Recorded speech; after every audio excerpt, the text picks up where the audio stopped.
మహాగణుడు, మహోన్నతుడు, సర్వాధికారి, నిరంతర స్తోత్రారుడు, సర్వోన్నతుడైన క్రీస్తు పేరిట మీ అందరికీ కూడా హృదయపూర్వకమైన శుభాహ్వానాన్ని తెలియపరుస్తున్నాను. ప్రభు మా కృపను బట్టి ఈ రీతిగా అద్భుతమైన సహవాసాన్ని ప్రభు మనకు అనుగ్రహించి దీవెనకరంగా ప్రభు జరిగిస్తున్న ఈ యొక్క కార్యక్రమాన్ని బట్టి నేను ప్రభునికి ఎంతో కృతజ్ఞతలు చెల్లిస్తున్నాను. పిల్లలు చాలా సంతోషం. దేవుని వాక్యాన్ని మనం ధ్యానించుకోవడానికి ప్రభు మనకి ఇచ్చినటువంటి సమయాన్ని బట్టి ప్రభుకు మేము చెల్లిస్తూ మనం దేవుని వాక్యంలోని లోతైన సంగతులను అధ్యయనం చేద్దాం. తరలు వంచండి, ప్రార్థన చేసుకుందాం. మహాపరిశుద్ధుడ, ప్రేమగల మా పరలోకపు తండ్రి, నమ్మదైన దేవ, మీకు స్తోత్రాలు. ఈ ప్రత్యేకమైన సమయము సర్వోన్నతుడైన క్రీస్తు కార్యక్రమాన్ని మేము ఈ రీతిగా ప్రభువ మీ లేఖన భాగాన్ని మేము ధ్యానించడానికి మీరు చూపుతున్న కృప కొరకు స్తోత్రాలు. కొద్ది సమయం ప్రభువ మీ మాటలు మేము ధ్యానించుండగా మీ సంగతులు మాకు తేటపరచమని, హృదయపు లోతుల్లోనికి ప్రభు మీ వాక్యం చొచ్చుకొని పోనట్లు సహాయపడమని, ప్రతి వారికి రక్షణ, విడుదల, స్వస్థ, మారుమనసును మీరు కలుగు చేయమని యేసునామమున ప్రార్థించి వేడుకొంచున్నాము తండ్రి, ఆమేన్. దేవుని ప్రశస్త లేఖన భాగంలో నుండి అపోస్తుల కార్యములు 2వ అధ్యాయము 21వ వచనాన్ని మనము మూలవాక్యంగా చదువుకుందామండి. అప్పుడు ప్రభువు నామమును బట్టి ప్రార్థన చేయు వారందరూ రక్షణ పొందుదురు, ఆమేన్. అపోస్తుల కార్య గ్రంథంలోని మాట మనం ధ్యానిస్తున్నాము. అపోస్తుల కార్య గ్రంథము బైబిల్ గ్రంథంలో చాలా ప్రత్యేకత గల పుస్తకంగా మనకు కనబడుతూ ఉంటుంది. పరిశుద్ధ గ్రంథంలో 66 పుస్తకాలు దేవుడు మనకి ఇచ్చినారు. ఇందులో అపోస్తుల కార్యములు చాలా ప్రత్యేకమైనటువంటి పుస్తకం. ఎందుకు ప్రత్యేకమైనది అంటే, ఈ పుస్తకం యొక్క ప్రారంభం చాలా అద్భుతంగా ఉంది. ఈ పుస్తకానికి ముగింపే లేదు. ఎందుకనగా ఆధ్యాత్మికమైన ఆధునిక సంఘమే కానీ, మొదటి సంఘమైన ఆది సంఘమైన అపోస్తలుల బోధ మీద స్థాపించబడినటువంటి యేసుక్రీస్తు సంఘమైనటువంటి ఆనాడు ఈనాడున్న సంఘం కానీ మనం గమనిస్తున్నట్టయితే చాలా అద్భుతమైనటువంటి పరిస్థితులు మనకు అపోస్తల కార్యగ్రంథంలో కనబడతాయి. దీని 5వ సువార్త అని కూడా పిలుస్తారు.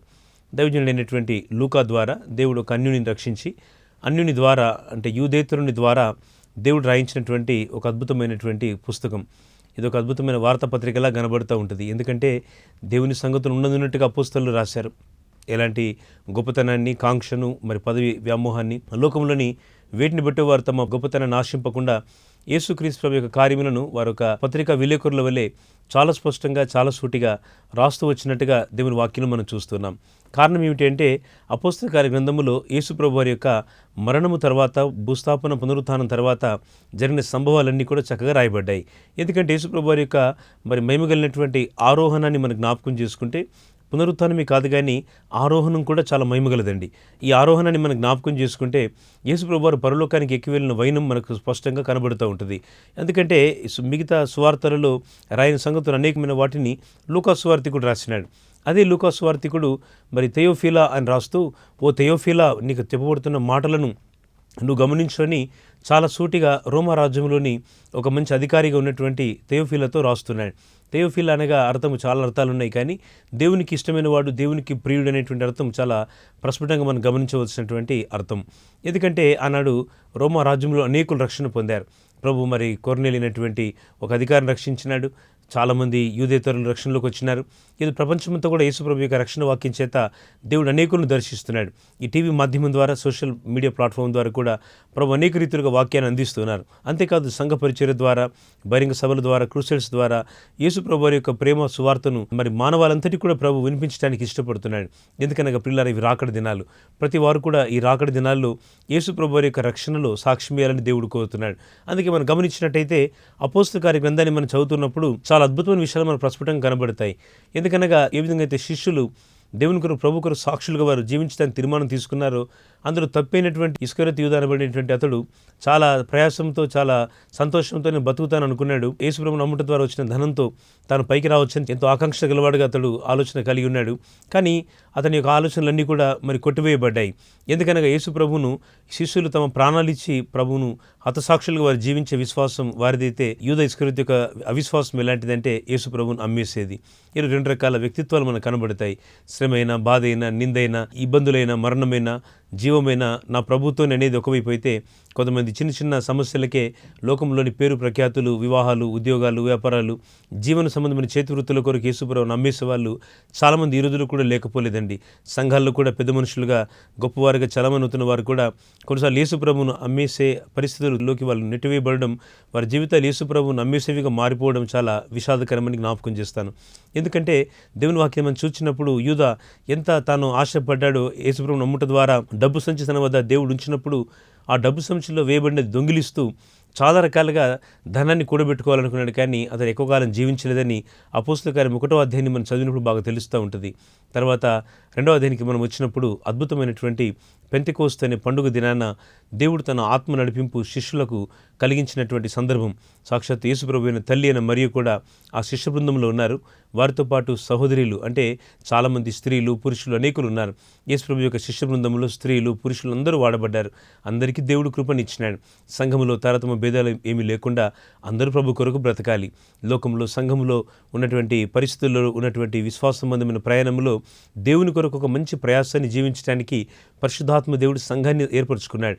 సంఘం అనగా గ్రీకు భాషలో ఎక్లేషియా అంటాడు, అనగా కాల్డ్ అవుట్ సెయింట్స్ ఇంగ్లీష్లో, అనగా పిలువబడిన ప్రజల యొక్క సమూహం. దేవుడు ఒక ప్రత్యేక ఉద్దేశం కొరకు తన ప్రజలుగా ఆయన పిలిచి రక్షించినటువంటి సంఘం. సాక్షాత్ యేసుప్రభు వారు తన ప్రాణంనిచ్చి తాను కొనుక్కున్నటువంటి సంఘం. అందుకే తాను ప్రేమించిన ఈ సంఘం కొరకు ప్రభు యేసు తన ప్రాణమునిచ్చి తన యొక్క లెక్కింప శక్యము కానీ ఆ గొప్ప మహిమ కలిగినటువంటి రాజ్యాన్ని విడిచిపెట్టి మానవ జాతిని అనగా నన్ను నిన్ను ఉద్ధరించడానికే యేసు మానవుడికి లోకానికి వచ్చినాడు. ఎంతో గొప్ప ప్రేమ ప్రభు యేసుక్రీస్తు మన కొరకు చూపుతున్నాడు. ఇంకా ఈ ప్రేమ మీరు తెలుసుకొని లేదా? అయితే ఈ ప్రేమ మీరు తెలుసుకోవాలంటే యేసు ప్రభు యొక్క సాక్ష్యమును, మాటలను, ఆయన ఎందుకు వచ్చినాడో ఆ ఉపదేశం మీరు గ్రహించగలిగితే తప్పక మీ జీవితాల్లో ఈ ప్రభు యొక్క కార్యాన్ని మీరు చూడగలరని ప్రభు పేరిట జ్ఞాపకం చేస్తున్నాను. మరి పెంతెకోస్తు పండుగ దినాన అంటే 50వ దినాన శిష్యులు వారు కనిపెడుతుండగా పరిశుద్ధాత్ముడు అగ్ని నాలుకల్లాగా విభాగింపబడి వారి మీద వ్రాలగా వారందరూ అన్ని భాషలతో మాట్లాడుతున్నారు. చాలా గొప్ప అద్భుతమైనటువంటి ఆత్మ కుంభరింపు మనం గమనిస్తున్నాం. మేడగదిలో జరిగిన అద్భుతమైనటువంటి ఆ సంభవాన్ని మనం జ్ఞాపకం చేసుకుంటే చాలా అద్భుతమైన సంగతులు దేవుడు మనకు చూపుతున్నాడు. మేడగదిలో ఉన్నటువంటి శిష్యులు, భక్తులందరూ కూడా దేవుని యొక్క మహిమను చూస్తున్నారు. ప్రార్థన చేయు వారందరికీ రక్షణ, ప్రార్థన చేయి వారందరికీ రక్షణ అనే శీర్షిక ద్వారా ఈ వాక్యం వింటున్నాం. ఎందుకనగా చూసినట్టయితే దేవుడు మానవుడికి లోకానికి వచ్చి ఆయన ఈ లోకంలో ఆ మేడగది అనుభవంలో శిష్యులను ఏ విధంగా వారిని పరిపూర్ణులకు చేయాలనుకున్నాడో ఈ సంఘటన మనకు జ్ఞాపకం చేస్తూ ఉంది. లోకంలో మనుషులైతే కొంతమంది వీరు మాట్లాడుతున్న భాష, వీరు మాట్లాడుతున్న ప్రార్థన, వీరు చెప్తున్నటువంటి దేవుని యొక్క మాటలను, వారు పొందిన ఉపదేశాన్ని ఎగతాళి చేస్తూ ఉన్నారు. ఈరోజు కొంతమంది ఎగతాళి చేసే వాళ్ళు కూడా ఉంటారు. దేవుని సంగతులలో నడిచేటప్పుడు కొన్నిసార్లు ఎగతాళి చేసే వాళ్ళు మనకు కనబడుతూ తారసపడుతూ ఉంటారు. వీరు కొంతమంది అంటున్నారు, వీరు కొత్త కొత్త మద్యం తాగడం నేర్చుకున్నారు, తాగుబోతులు అయిపోయారు అంటున్నారు. ఈ రోజుల్లో చాలా రకాలుగా ఇలాంటి దూషణలు వినబడుతూ ఉంటాయి.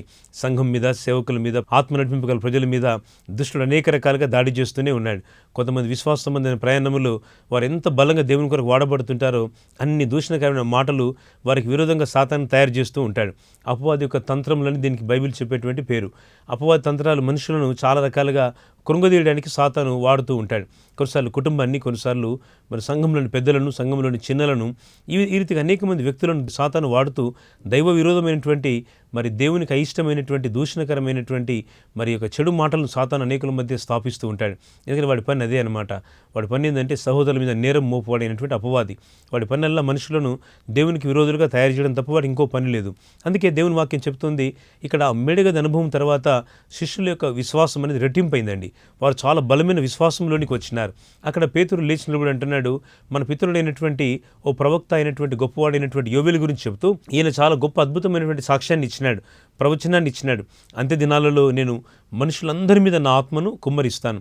మానవ జాతి అంతటిపైన దేవుని యొక్క ఆత్మ నడిపింపును దేవుడు ఇవ్వాలని కోరుకుంటున్నాడు. ఆ ఆత్మ సంబంధం నడిపింపు ఎలాంటిదంటే మానవ సంబంధమైన నడిపింపు కాదండి. దేవుడు మనుషులందరి మీద తన ఆత్మను కుమ్మరించాలనుకుంటున్నాడు.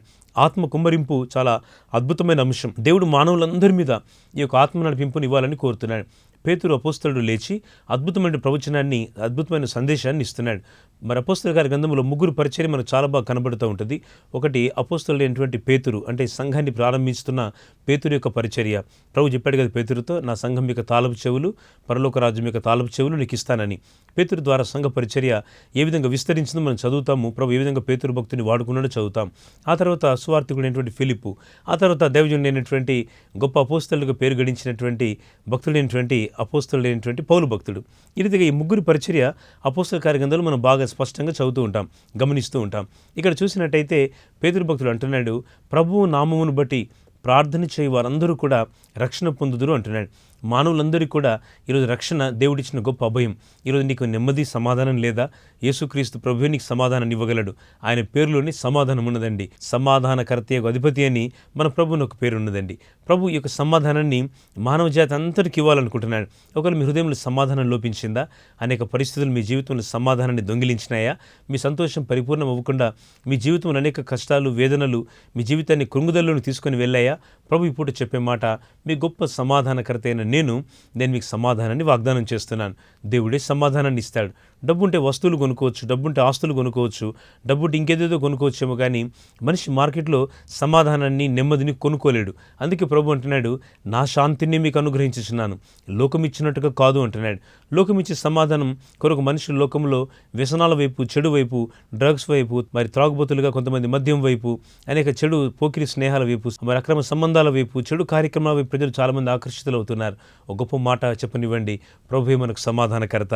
ఆయన తట్టును మల్లుకుంటే నీ జీవితంలో గొప్ప సమాధానాన్ని దేవునికి ఇవ్వాలని కోరుతున్నాడు. ఈ సమాధానము లోకమిచ్చేటువంటి సమాధానం కాదండి. లోకమిచ్చే సమాధానం ఎలాంటిదంటే కొంతకాలం తర్వాత సంతోషంగా ఉన్నట్టుకుంటుంది, ఆ తర్వాత వాటి పర్యవసానాలు బహు భీకరంగా, బహు చెడ్డవిగా ఉంటాయనే విషయాన్ని మనం మర్చిపోకూడదు. బైబిల్ సెలవిస్తోంది, పాపం వలన వచ్చు జీతము మరణము అంటున్నాడు. పాపం వల్ల మనిషి మరణాన్ని మూటగొట్టుకుంటున్నాడు. ఏది మనిషికి నిత్యజీవం అంటే, లోకంలో మనిషి ఏమి చేసిన వ్యక్తి నిత్యజీవానికి చేరలేడు, యేసునందు విశ్వాసం ఉంచితే తప్ప. అందుకే ప్రభు అంటున్నాడు, నా యందు విశ్వాసం ఉంచుము అంటున్నాడు. ఈ సంభవాన్ని మీకు 3వ అధ్యాయంలో జ్ఞాపకం చేస్తాను. మరి అపోస్తల కార్యం 3వ అధ్యాయం మనం చదువుతుండగా ఒక అద్భుతమైన దేవాలయం ఉన్నది, శృంగారము అనబడేటువంటి దేవాలయం. ఈ శృంగారమైన దేవాలయం సొలొమోను రాజు కాలం తర్వాత తిరిగి ప్రతిష్ఠింపబడి, తిరిగి పునర్నిర్మాణం చేయబడిన తర్వాత ఆశీర్వాదకరంగా జరుగుతున్నటువంటి ఒక అద్భుతమైనటువంటి మందిరం. ఆ అద్భుతమైన మందిరంలోనికి ప్రజలు తండోపతండాలుగా వస్తున్నారు. అనేక మంది వచ్చి విడుదల, స్వస్థత పొందుతున్నారు. మందిరానికి ఎందుకు రావాలంటే ప్రభును ఆరాధించడానికి రావాలి. దేవుని యొక్క మహిమను, ఆయన గొప్పతనాన్ని, ఆయన గొప్ప మహిమాన్వితమైనటువంటి సన్నిధిని ఘనముగా ఆరాధించడానికి దైవ సన్నిధికి రావాలి. మీ స్థానిక మందిరాలలో, మీ స్థానిక దైవజనులతో కలిసి దేవుని వాక్య క్రమంలో మీ ఆత్మీయతను మీరు పెంచుకోవడానికి ప్రయత్నం చేయాలి. లోకంలో కలిగేటువంటి ప్రతికూలమైనటువంటి వాతావరణం మధ్య దేవుని సన్నిధికి రాలేని పరిస్థితులను సాతాను కలిగిస్తూ ఉంటాడు. వాటిలో నుంచి మనం బలం పొంది, స్వస్థత పొంది దేవునికి ఇష్టలుగా మారాలి. దైవ సంబంధమైన కార్యక్రమాలలో చాలా విరివిగా మనం పాలు పొందాలి. దేవునికి ఇష్టమైనవి చేయడానికి ఎల్లప్పుడూ తీర్మానం చేయాలి. అందుకే దేవుని వాక్యం సెలవిస్తోంది, ఆ దినం సమీపించడం మీరు చూచిన కొలది మరీ ఎక్కువగా కూడుకొనొచ్చు అంటాడు. హెబ్రీ పత్రిక 10వ అధ్యాయం 24-25 వచనం మనం చదవగలిగితే ఇక రాయబడిన మాట ఏమిటంటే, ఆ దినం ప్రభు యొక్క రాకడ దినం మనం చూస్తుండగా మరీ ఎక్కువగా మనం కూడుకోవాలంటాడు. మరీ ఎక్కువగా దేవుని సన్నిధిలో మనం అసెంబ్లీ అవ్వాలి, ఉపవాస ప్రార్థనలు పెరగాలి, సంఘ ప్రార్థనలు పెరగాలి. మీకు ఈ కార్యక్రమం ప్రసారమైన నాటికి మా మందిరంలో మరి 10 రోజుల ప్రార్థన, ఉపవాస, ఉజ్జీవ మహాసభలు ముగుస్తూ ఉన్నాయి. దేవుని మహాకృపను బట్టి అనేకమైన రీతిలుగా ప్రజలు ఉపవాసంలో, ప్రార్థనలో, నమ్మికలో దేవునితో గడుపుతూ దేవునికి ఇష్టమైనవి చేయడానికి, తమను తాము దేవునికి అర్పించుకోవడానికి ఇష్టపడుతూ ఉన్నారు. ఏదో చాలాసార్లు చాలామంది చేసే పని ఏంటంటే దేవుని సన్నిధిలో గడపడం తప్ప లోకంలో గడపడమే చాలా ఇష్టంగా ఉంది. ఆరాధన సహవాసానికి వచ్చినప్పుడు కొంతమంది ఆరాధనలో పూర్తిగా కూర్చోరు. వారు ఉన్నటువంటి ఆ సంఘ ఆరాధనలో 3 గంటలు, 2 గంటల సమయము, లేక కొంత ఎక్కువ సమయం, తక్కువ సమయం అయినప్పటికీ కూడాను మనమేం దినమంతా 24 గంటలేమో ఆరాధనలో కూర్చోవట్లేదు. ఒక దినం అంటే కొద్దిసేపు దేవుని మందిరంలో ఉంటాం. అది కూడా ప్రారంభ ప్రార్థన నుండి ఆఖరి వరకు మందిరం యొక్క పరిచర్యలో కూడా ప్రయాసపడడం మంచిది. కొంతమంది మధ్యలో వచ్చేసి మధ్యలో వెళ్ళిపోతూ ఉంటారు. ప్రార్థన జరుగుతూ ఉంటే చాలా ఆగమేఘాల మీద వెళ్ళిపోతూ ఉంటారు. కొంతమంది ప్రభుత్వంలో ఆరాధనలో పాల్పొందరు, ప్రార్థనలో ఉండరు, వర్తమానం పూర్తిగా వినరు, ఒక విన్న మధ్యలో వెళ్ళిపోతూ ఉంటారు. ఎందుకంటే వారి లోకంలో ఉన్నటువంటి పేరు ప్రఖ్యాతులు కావాలి. కొందరికి ఇళ్లలో సమస్యలు, సమాజంలో సమస్యలు, కొందరు లోక సంబంధమైనటువంటి వ్యామోహాలతో సమస్యలు, రకరకాలుగా మనుషులందరినీ సంతోషపరచాలనుకున్న వాళ్ళు ప్రభుని ఆరాధన చేయలేరు. కొంతకాలానికి ఆ విశ్వాస స్థితి ఎలా ఉంటుందంటే, బండ మీద కట్టబడని ఇల్లువలే ఉంటుందన్నమాట. ఇసుక మీద కట్టబడిన ఇల్లువలే అన్నమాట. యేసు ప్రభు వారు చెబుతూ అంటారు, బుద్ధిమంతుని గృహము అలాగే ఒక బుద్ధిహీనుని గృహం అని ప్రభు చూపుతూ ఉన్నారు. ఇక చూసినట్టయితే బుద్ధిమంతుడు చాలా బలంగా ఇల్లు కట్టుకున్నాడు, మంచి బలమైన పునాది మీద కట్టాడు. కానీ బుద్ధిహీనుని చూడండి, ఆ వ్యక్తి ఎందుకో సరి అయిన రీతిగా తన ఇంటిని కట్టుకోలేకపోయాడు. చాలాసార్లు ఆత్మీయ జీవితంలో కుటుంబాలను కట్టుకోవడం చాలామంది విఫలమవుతున్నారు. ప్రార్థన సంబంధంగా వారికి అనేకమైనటువంటి పరిస్థితుల్లో దేవుని సన్నిధిలో వారికి బలం దొరికినా కూడా, దేవుని సహాయం వారికి కలిగినా కూడా ఆత్మీయంగా తమ విశ్వాసాన్ని కట్టుకోవడంలో చాలా కుటుంబాలు ఫెయిల్ అవుతున్నాయి. ఈరోజు చాలా కుటుంబాలు బలహీనపరచని సాతాను యత్నిస్తున్నాడు. ఇప్పుడు దేవుని ఆశీర్వాదకరమైన గొప్ప మాట ఏమిటంటే, నీ ఆత్మీయత విషయమే దృష్టి పెట్టాలి. నీ కుటుంబ రక్షణ కొరకే నువ్వు ప్రయాసపడాలి. నీ కుటుంబం యొక్క క్షేమం కొరకై యోబు వల్లే నీ పిల్లల కొరకు కూడా కన్నీళ్లు కార్చి, అంగలార్చి దేవుని సన్నిధిలో విజ్ఞాపన చేయడానికి నీ మనసును సిద్ధపరచుకోవాలి. అదే సేవకులకు మాలాంటి వాళ్ళు ఎన్నిసార్లు చేయలేం కదా. మీ కొరకు కూడా మీరు ప్రార్థన చేయాలి. చేయాలి. మీ కుటుంబం కొరకు ఉపవాసం ఉండి ప్రార్థన చేయాలి. మీ స్థానిక సంఘం కొరకు, ఇది ప్రపంచానికి తెలుగు ప్రజలకి వాక్యాన్ని పంచేటువంటి మాబోటి దేవుని సేవకుల కొరకు కూడా మీరు ప్రయాసపడి ప్రార్థన చేయాలి. మా సంఘంలో పరిశుద్ధులు 100 మంది ప్రార్థన చేస్తున్నారు. దేవుడు మాకు ఇచ్చిన పరిచర్యలు నిజామాబాద్ జిల్లాలో అనేకమైన గ్రామాల్లో దేవుడు మాకు సుమారు 50 కంటే ఎక్కువ గ్రామాల్లో అనేకమైన సంఘాలు దేవుడు మాకు ఇచ్చారు. అనేకమైన మందిర పరిచర్యలు దేవుడు మాకు ఇచ్చారు. మా వెనుక గొప్ప ప్రార్థన యోధులు ఉన్నారు. మేము నిలబడి వాక్యాన్ని అందించడానికి అనేకుల యొక్క కన్నీటి ప్రార్థన, మీరు అనేకుల యొక్క ప్రేమపూరితమైన ప్రోత్సాహం కూడా మాకెంతో దీవెనకరంగా ఉందనే విషయాన్ని జ్ఞాపకం చేస్తున్నాను. అవును ప్రియులారా, ఈ రాకడ దినాల్లో ప్రభు కొరకు మనం పురికొల్పబడాలి, ప్రోత్సహింపబడాలి, ప్రభు కొరకు సాగిపోవాలి. రండి, అపోస్తుల కార్యం 3వ అధ్యాయం 1వ వచనాన్ని చూస్తే, పగలు 3 గంటలకు ప్రార్థనా కాలమున పేతురును యోహానును దేవాలయములకు ఎక్కి వెళ్ళుచుండగా అని రాయబడింది. ఇక్కడ పేతురు పరిచర్యతో పాటు యోహాను పరిచర్య కూడా మనకు కనబడుతూ ఉందన్నమాట. వీరు కలిసి వెళుతూ ఉన్నారు. డిఫరెంట్ ఆలోచనలు ఉన్నప్పటికీ కూడా వారు యేసు శిష్యులమని వెళ్తూ ఉన్నారు. 2 రకాల మనస్తత్వాలు లేవు, కానీ ఒకే మనస్తత్వం వారికి ఉన్నది. వారు దేవాలయానికి ఎక్కి వెళుతూ ఉన్నారు. దేవుని సన్నిధికి వారు ప్రయాసపడి ఒక ప్రార్థన సమయాన్ని ఆచరించడానికి దేవుని మందిరానికి వారు ఎక్కి వెళుతూ ఉన్నారు. సమయం చూస్తే పగలు 3 గంటలైంది. ఇక ప్రార్థన సమయం కనుక దేవుని మాటలు వారు ప్రజలకు అందించడానికి మందిరంలో గడపడానికి వెళుతూ ఉన్నారు. కేవలం మందిరంలో మనం ఖాళీగా కూర్చొని అలా టైంపాస్ చేయడం కాదు, కానీ మందిరంలో కూర్చొని కొద్దిసేపు ఈ రీతిగా దేవుని సంగతులను ఆలోచన చేయాలండి. దేవుని సన్నిధిలో ప్రార్థన చేయాలి. అనేక పరిచర్యల్లో మనం పాలు పొందాలి. ఒకవేళ మీకు మంచి ఉన్నత ఉద్యోగం ఉన్నా, మీకు మంచి వ్యాపారం ఉన్నా, మీ స్థితిగతులు చాలా ప్రయోజనకరంగా గొప్పవి ఉన్నా, దేవుని సన్నిధికి వచ్చిన తర్వాత మన స్థితి ఎంత గొప్పదైనా అది యోగ్యమైంది కాదు అని తలంచడమే భక్తి. ఎందుకంటే దేవుని సన్నిధికి మనం వచ్చి ఉన్నాం, మనుషుల కొరకు రాలేదు. ఏ పరిచర్య చేసినా దేవుని కొరకైన భారంతోనే, ప్రేమతోనే పరిచర్య చేయాలి. మనుషుల కొరకు పరిచర్య చేస్తే ప్రయోజనం లేదండి. దేవుని వాక్యం సెలవిస్తోంది, ఈ 2 భక్తులు కూడాను దేవాలయానికి ఎక్కి వెళుతూ ఉంటే పుట్టినది మొదలుకొని కుంటివాడైన ఒక మనుషుడు ఉన్నాడట. ఆ మనుషుడిని చాలామంది ఎవరో వారి సంబంధికులు వచ్చి ఆ దేవాలయపు ద్వారం దగ్గర అలా ఉంచి వెళ్తూ ఉన్నారు. ఎందుకంటే మరి ఆ ప్రజలకి ఆ రోజులు ఉన్నటువంటి పరిస్థితులను బట్టి చూస్తే ఈ వ్యక్తి పుట్టినది మొదలుకొని కుంటివాడు కనుక ఆ దేవాలయానికి వచ్చేవారు అతనికి కొంత భిక్షం వేస్తూ ఉంటే ఆ డబ్బు చాలా జమ చేసుకుంటున్నాడు. ఆయన చాలా సంపాదన పరుడుగా ఉన్నాడు. ఆయన డబ్బుకేం కొదవ లేదు, కానీ నెమ్మది లేదు, ఆరోగ్యం లేదు, స్వస్థత లేదు, సమాధానం లేదు. ఏది చూసినా సమాధానం లేని పరిస్థితే, ఆరోగ్యము లేని పరిస్థితే. ఈరోజు చాలా చోట్ల చాలా పరిస్థితులు ఈ రకంగానే ఉన్నాయి. ఆధునిక సంఘం యొక్క గొప్పతనం ఏంటంటే మనుషులు లోకంలోని వ్యామోహాల తట్టు ఆశ కలిగి ఉన్నారు తప్ప దేవునితో ఆశ గల వారు చాలా తక్కువ మంది అండి. దేవుని సన్నిధిలో ఇలాంటి పరిస్థితులు మారాలని దేవుడు కోరుతున్నాడు. అందుకే మూలవాక్యం జ్ఞాపకం చేస్తున్న మాట, ప్రభువు నామమును బట్టి ప్రార్థన చేయ వారందరూ కూడాను రక్షణ పొందుతారు. అవును, ఈ వ్యక్తి హృదయంలో ఏం ప్రార్థన చేసినాడో మనకు తెలియదండి. అక్కడే ఉన్నాడు, అక్కడే కూర్చున్నాడు. పేతురు యోహానులు వస్తూ ఉంటే వారి గంభీరమైనటువంటి ఆహార్యాన్ని, అంటే వారి రూపాన్ని చూస్తూ, వారి యొక్క మంచి చక్కని వారి మాట తీరును బట్టి ఇవి చాలా పెద్ద బహుమతి నాకు ఇది ఇవ్వగలుగుతారనుకొని వారి వైపు చూస్తూ భిక్షం అడుగుతున్నాడు. దేవుని సేవకుల వైపు చూస్తూ ఏమైనా చేయగలరని వారి వైపు చూస్తూ ఉన్నాడు. ఈ వ్యక్తికి ఇంకేదో వెండో బంగారం ఇస్తే బాగుండేమోనని ఇంకా వాటి మీదనే ఆశ ఉంది. స్వస్థత మీద ఆశ లేదు, కానీ వెండి బంగారాల మీద చాలా ఆశ కలిగి ఉంది ఈ భిక్షగానికి. అందుకేనేమో ఆ భిక్షగాడు వాటి కొరకే ఆ వెంపర్లాడుతున్నట్టుగా వారి వైపు చూస్తూ భిక్షం అడుగుతున్నాడు. పేతురు సూటిగా చెప్తాడు, వెండి బంగారములు మా యొద్ద లేవు అన్నాడు. ఎందుకంటే వెండి బంగారాలకు ఎదురు చూస్తున్నాడేమో మనకు తెలియదు, పేతురుకు తెలుసు. పేతురు గొప్ప అపోస్తలుడు, దేవుని మనసు కలిగినవాడు, ఆత్మ నడిపింపు కలిగిన దైవజనుడు. ఆయన తెలుస్తూ ఉంది ఆ వ్యక్తి మనసులో ఏమనుకుంటున్నాడు. దీన్ని ఆత్మల వివేచన వరము అంటారండి. దేవుడు కొన్నిసార్లు వివేచన వరముని ఇస్తాడు. ఆ సమయాల్లో దేవుడు తన సేవకులకు తన యొక్క వివేచన జ్ఞానమును, తన యొక్క విశ్వాస సంబంధమైనటువంటి వరమును దేవుడు అనుగ్రహిస్తాడు. దాన్ని ప్రత్యేకంగా చెప్పాల్సిన పని లేదు, కానీ పేతురులోని వరాల యొక్క ప్రాధాన్యత, పేతురుతో ఉన్నటువంటి దేవుని యొక్క నడిపింపు చాలా శ్రేష్టమని గమనిస్తాం. అందుకే పేతురు ఇక్కడ చూస్తున్నట్టయితే వెండి బంగారం నా యొద్ద లేవు, కానీ నాకు కలిగినదే నీకు ఇస్తున్నాను అని చెప్పి నజరేయుడైన యేసు నామమున లేచి నడువు అంటున్నాడు. చాలా అద్భుతమైన మాట, నువ్వు లేచి నడువు అంటున్నాడు. చాలా శ్రేష్టమైన మాటలు వింటున్నాం. అవును, ప్రభు దాసులు అంటున్నాడు, నువ్వు లేచి నడువు నా ప్రభు నామమున అంటున్నాడు. ఈరోజు మీ సమస్య ఎలాంటిదైనా ప్రభు మీతో చెప్పే మాట, నువ్వు లేచి నడువు అంటున్నాడు. నువ్వు వాటికి భయపడాల్సిన పని లేదు. ఒకవేళ ఆర్థిక సమస్యనా, అప్పుల భారమా, కుటుంబ సమస్యల, దశ కానరాని ఒక నిర్లిప్తమైన పరిస్థితి మధ్య జీవితం సాగుతుందా? ప్రోత్సాహకరమైన దేవుని మాట, దిగ్గున లేచి నడిచే అనుభవంలోనికి దేవుని నడిపిస్తాడు. నజరేయుడైన యేసు నామమున నువ్వు లేచి నడువుము అని చెప్తుంటే ఈ కుంటి భిక్షగాడు, అందులోనూ కుంటివాడు, అందులోనూ భిక్షగాడు, ఏ క్వాలిటీ అతనిలో లేదు. అంత గొప్ప దేవాలయం దగ్గర ఒక చిన్న మరి పనికిరానటువంటి ఒక చిత్రంలాగా, ఒక ఏమాత్రం కూడా పోల్చడానికి అర్హత లేనటువంటి ఒక వ్యక్తిగా ఈ వ్యక్తి ఆ దేవాలయం దగ్గర కనబడుతున్నాడు. ఈ వ్యక్తిని మోసుకొని పోవడానికి కొంతమంది రోజు వచ్చి అక్కడ ఉంచి ఈ మనిషితో పాటు కొంత ధనాన్ని తీసుకొని ఇంటికి వెళ్తూ ఉన్నారు. ఈ వ్యక్తి ద్వారా చాలా డబ్బు వస్తుంది వాళ్ళకి, కానీ ఈ వ్యక్తి హృదయంలో నెమ్మది, సమాధానం, స్వస్థత లేదండి. ప్రజలు లోకంతో ఆశ కలిగి ఉంటే, పాపంతో ఆశ కలిగి ఉంటే, దేవుని సంగతుల పట్ల ధ్యాస లేని వారికి ఉంటే కలిగేదేలా లోకంలో ఇదే. అందుకే ప్రభు అంటాడు, ఒకరు సర్వలోకం సంపాదించుకొని తన ఆత్మను, తన ప్రాణాన్ని పోగొట్టుకుంటే అతనికి ఏం ప్రయోజనం అంటాడు. ఇలా చాలామంది ఆత్మ సంబంధమైన విశ్వాసం వైపు గురి లేకుండా ఉన్నారు. అందుకే ప్రజలారా, స్నేహితులారా, ప్రియమైన సహోదరి సోదరులారా, మీ సంఘంలోని పరిచర్యల పట్ల దృష్టి కలిగి ఉండండి. వారం మధ్య కూడికలను ప్రేమించండి.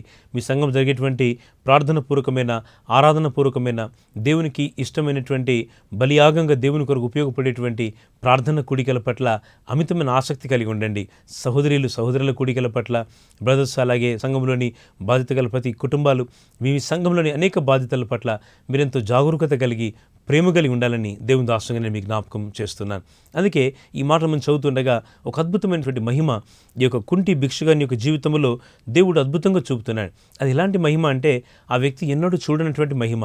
ఆ వ్యక్తి చాలాసార్లు దేవాలయంలో అనేక సంవత్సరాలుగా ఉన్నాడు. ఆ దేవాలయపు ద్వారం దగ్గరే ఉన్నాడు. కానీ దేవుని మహిమను మొదటిసారిగా తన జీవితంలో ఎక్స్పీరియన్స్ అవుతున్నాడు. చాలాసార్లు మీరు వాక్యం వినుండొచ్చు, కానీ ఈ ప్రసారం ద్వారా దేవుడు తన వాక్యం ద్వారా మీతో చెప్పాలనుకున్న మాట, నీ జీవితంలో ఒక నూతన క్రియను దేవుడు ప్రారంభిస్తున్నాడు. అది ఈనాడే మూలుచును అంటున్నాడు. మీరు దాన్ని ఆలోచింపరా అంటున్నాడు. ఎడారిలో నదులను పారజేస్తాను. దేవుని వాక్యం సెలవిస్తూ ఉంది, ఎడారి వంటి పరిస్థితులలో మంచి నీళ్ళనిచ్చే దేవుడైన, లోకంలో ఎడారి వంటి పరిస్థితుల మధ్య, ఎడారి అనగా ఏది కానరాని పరిస్థితులు. నేను ఈ మధ్య పోయిన వారం ప్రభు మహాకృపను బట్టి దుబాయ్ దేశంలో పరిచర్య చేసినాను. 2-3 రాష్ట్రాల్లో దేవుని యొక్క సువార్తను అందించినాను. అనేక మందిరాలను దేవుని యొక్క పరిచర్యను అందించినాను. కొంత నాకు విరామ సమయం దొరికినప్పుడు అలా కొంచెం బయట నడుస్తూ ఉంటే కాసేపు ఉదయం పూట చూసింది ఏంటంటే, అంత ఎడారి అది. ఆ దేశంలో ఉన్నటువంటి ప్రజలు చాలా అద్భుతమైన ఆకాశ హర్మ్యాలు నిర్మించారు. ప్రపంచంలో అత్యంత ఎత్తైనటువంటి ఖరీదైనటువంటి భవనాలు కట్టారు. కానీ కొంత ఎడారి ప్రాంతానికి చూస్తుంటే ఆ ప్రదేశం అంతా కూడా ఒక చక్కని పచ్చని మొక్క కానీ, ఒక మంచి నీళ్ళు కానీ ఏమీ కనబడినటువంటి పరిస్థితి కనబడుతూ ఉంది. అప్పుడు అర్థమైందన్నమాట, ఎడారి అంటే ఎట్లా భయంకరంగా ఉంటుందో. చాలా బీభత్సమైన ఎండ, చూస్తుంటే వాతావరణం 50 డిగ్రీలు చూపిస్తూ ఉంది బయట. మరి ఆ తర్వాత సాయంకాలం చూస్తుంటే చల్లని ప్రదేశం. రాత్రి కాగానే ఆ కొండ ప్రాంతం అంతా కూడా, ఎడారి ప్రాంతం అంతా కూడా చల్లగా మారిపోతూ ఉందన్నమాట. అందుకే ఎడారిలో ఉన్న ప్రజలకి నీళ్లు దొరికితే చాలు అనుకుంటారు. ప్రభు అంటాడు, ఎడారిలో నేను నదులను ప్రవహింపజేస్తాను. హల్లెలూయా. ఎడారిలో మనిషికి నదులు ఎలా కలుగుతాయి? తాగడానికి ఒక నీళ్లు దొరకవు, ఓ బాటిల్ ఆఫ్ వాటర్ కూడా దొరకదు అక్కడ ఎడారిలో. మామూలుగా నీటి లభ్యత లేదు. కానీ దేవుని వాక్యం అంటా ఉంది, ఎడారిలో నేను నీకు నదులను పారజేస్తాను, నీకు అరణ్యములు త్రోవ కలుగజేస్తాను. అరణ్యములు త్రోవ కానరాదు. ఎటు చూసిన చెట్లు, చేమలు, కొండలు, మరి నదీ నదములు, తటాకములు, రకరకాలైనటువంటి వాతావరణ పరిస్థితులు, రకరకాలైన భౌగోళిక ప్రాకృతికమైన పరిస్థితులు, దారి కానరాదు, ఎటు వెళ్ళాలో తెలియదు. అందుకే దేవుని వాక్యం అంటా ఉంది, ఎడారిలో నదులు ప్రవహింపచేసే దేవుడు, సముద్రములో మార్గం తెరవజేయగల దేవుడు, అరణ్యములో త్రోవను సిద్ధపరచగల దేవుడు, మన పితరుల దేవుడు, మన దేవుడు అండి. దేవునికి స్తోత్రం. హల్లెలూయా. మన పితరుల దేవుడైన ప్రభు మన పక్షంగా ఎల్లప్పుడూ కార్యం చేయటకు, ఎల్లప్పుడూ నిలిచి ఉండటకు, ఎల్లప్పుడూ మన పట్ల అద్భుతాలు చేయటకు మన ప్రభువు నిరీక్షిస్తున్నాడు. మీరు అవిశ్వాసం విడిచిపెట్టండి, లోకంలోని వాటిని నమ్ముట విడిచిపెట్టండి, లోకంలోని మనుషుల మీద ఆధారపడ్డ విడిచిపెట్టండి, ప్రభు వైపు మీ యొక్క ధ్యానం ఉంచండి. నేను ముగిస్తూ జ్ఞాపకం చేస్తున్నాను, ఈ వ్యక్తిని పేతురు లేపి అంటున్నాడు, నజరేయుడైన యేసు నామమున లేచి నడుమన్నాడు. నడుస్తూ దిగ్గున లేచి నిలిచి నడుచుచు గంతులు వేయిచు దేవుని స్తుతించుచు వారితో కూడా దేవాలయంలోనికి వెళ్ళాను. ఎన్ని పనులు! ఇతడు లేచినాడు, నిలిచినాడు, నడుస్తున్నాడు, గంతులు వేస్తున్నాడు, దేవుని స్తుతిస్తున్నాడు, వారితో కూడా కలిసి దేవాలయంలోనికి వెళ్తున్నాడు. ఎన్ని కార్యాలండి! ఒక వ్యక్తి జీవితంలో దేవుని ప్రసన్నత ప్రారంభమైన తర్వాత ఇవన్నీ జరుగుతాయి. ఒక్కొక్క మెట్టుగా జరుగుతాయి. నిలుస్తావు, నిలబడతావు, గంతులు వేస్తావు, స్తుతిస్తావు, దేవాలయంలోనికి వెళ్తావు. ఆత్మ సంబంధమైన జీవితం. ఇంతవరకు మందిరము వెలుపల ఉన్న జీవితం, ఇప్పుడు మందిరము లోపలికి వచ్చిన జీవితం. హల్లెలూయా. ప్రభు లోపలికి వచ్చిన జీవితం. ఆత్మీయ లోతుల్లోనికి రాకుండా లోకంలోని వాటితో జీవితం మమేకమవుతూ, కొన్నిసార్లు లోకంలోని వాటిని ప్రేమిస్తూ, లోకాశల్లో, లోక సంబంధమైన వ్యామోహాలలో, లోక సంబంధమైన వ్యాజ్యాలలో జీవితం చిద్రమైపోతూ ఉంటే ప్రభు సెలవిస్తున్న మాట, అద్భుతమైన మాట, ఇదిగో నీ రక్షకుని ఇక్కడ నిలిచి ఉన్నాడు. ఆయన దిగ్గున లేపి నిలబెట్టి నడిపించి గంతులు వేయించే దేవుడు, నీ నోట స్తుతిని ఉంచగల దేవుడు, నిన్ను ఆరోగ్యవంతునిగా చేయగల దేవుడు, పరిస్థితులు ఎలాగున్నా, ఇంత ప్రతికూలమైన వాతావరణం మధ్య నీవు ఉన్నా, ఒక హాస్పిటల్లో ఉన్నా, లేక వ్యాధి బాధల చేత పీడింపబడుతున్నా, కుటుంబంలో పరిస్థితులు ప్రతికూలంగా ఉన్న, కోర్టు కేసుల చేత, లోకంలో జీవితంలో అనేకమైన మనుషుల చేత నువ్వు చీత్కరింపబడి శ్రమల మధ్య కన్నీరు విడుస్తూ ఉంటే ప్రభు సెలవిస్తున్నమాట, నీకు ఒక మంచి నిరీక్షణ ఉన్నది, నీకు ఒక మంచి గొప్ప దేవుని యొక్క సహాయం నీకు కలుగుతుందని దేవుని దాసుని జ్ఞాపకం చేస్తున్నాను. నువ్వు నమ్మిక ప్రభు మీద ఉంచితే చాలు. అందుకే ఈ నమ్మికను ఆ కుంటి భిక్షగాడు, అందులోనూ ఏమాత్రం యోగ్యత లేనివాడు దేవుని సన్నిధిలో తన నమ్మికను చూపుతున్నాడు. అవును, నేను ముగిస్తూ జ్ఞాపకం చేస్తున్నాను, ప్రభు నీ జీవితంలో ఒకటి కార్యాన్ని చేయగలడు. ఏమాత్రం లేవలేని స్థితిలో, నడవలేని స్థితిలో, ముందుకు సాగలేని స్థితిలో, జీవితం ఛిద్రంగా, ఏమాత్రం కూడా యోగ్యంగా లేని పరిస్థితుల్లో దేవుని కొరకు సాయం చేయగలడు. కళ్ళు మూసుకొని ప్రార్థన చేసుకుందాం. దయగల మా ప్రభువా, ఈ పూట మీ సన్నిధిలో ప్రార్థన చేయ వారందరూ రక్షణ పొందుతారు. దయచూపి మీరు ఇచ్చిన వాక్యం కొరకు వందనాలు. మీ సన్నిధిలో ప్రార్థించే వరకే చేయండి. ఆ యొక్క కుంటి భిక్షకుడు ఏ విధంగా స్వస్థ పొందాడు, ఆ రీతిగా ప్రజల యొక్క జీవితాల్లో వారి బ్రతుకులను ప్రతి చీకటి దూరపరచండి. ఒక నూతన కృప, నూతన సన్నిధి దయచేయండి. ఈ కార్యక్రమం ప్రసారం చేయడానికి సహకరించిన కుటుంబాన్ని దీవించండి, ఆశీర్వదించండి. ఇంకా మా ప్రియులు అనేకులనైనా మీ వాక్యాన్ని అనేక తెలుగు ప్రజలకు సువార్తనైనా బహుమానం ఇవ్వడానికి, దేవుని వాక్యాన్ని అనేకులకు అందించడానికి మీరు వాడుకోండి. జూడాచేరి సంపూర్ణ స్వార్థ సంఘముల పరిచర్యలను దీవించండి, ఆశీర్వదించండి. యేసు నామమున ప్రార్థించి వేడుకొంచున్నాము తండ్రి, ఆమేన్. చాలా సంతోషం ప్రియులారా, మీతో దేవుని వాక్యాన్ని అందించడం. ప్రతి వారం మీ కార్యక్రమాలు మీరు వీక్షించండి, మీ బంధుమిత్రులకు పరిచయం చేయండి. ఈ కార్యక్రమాలకు మీరు చేయుతు నిష్ట ద్వారా దేవుని యొక్క వాక్యం అనేకులకు అందించడానికి మీరు తోడ్పడతారు. వివరాలు స్క్రీన్ పైన చూపబడుతున్నాయి. మీరు ఈ కార్యక్రమాన్ని బలపరచడానికి కూడా దేవుని యొక్క సన్నిధిలో ప్రభు ప్రేరేపణ మీరు కలిగి ఉంటే ప్రభు కొరకు మీరు ఉపయోగపడండి. God bless you.